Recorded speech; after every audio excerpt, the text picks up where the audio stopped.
नमस्कार मंडळी, कशा आहात? मजेत ना? मजेतच राहा. बाप्पाचं आगमन जवळ आलेलं आहे. त्यासाठी सर्वात प्रथम उकडीचे मोदक, 1 चमचा तूप, 1 चमचा खसखस, 2 वाटी ओलं खोबरं, 2 मिनटं परतून घेतलं की त्याच्यामध्ये 1 वाटी गूळ टाकायचं.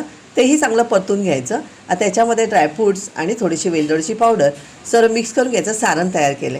2 वाटी तांदळाची पिठी, चिमूटभर मीठ आणि चिमूटभर वेलदोडची पावडर, 1 वाटी पाणी, 1 वाटी दूध आणि अर्धा चमचा तूप. पाण्याला चांगली उकळ आली की मिक्स केलेलं पीठ त्याच्यामध्ये टाकायचं आणि मिक्स करून घ्यायचं. गॅसची फ्लेम बंद करायची आणि वाफ काढायची. वाफ काढल्यानंतर आता ह्याच्यामध्ये मी थोडंसं पाणी टाकलं भांड्यामध्ये आणि त्याच पाण्याने आपल्याला इथे पीठ हे मळून घ्यायचं आहे. छान असं लोण्यासारखं मऊसूत पीठ तयार होतं.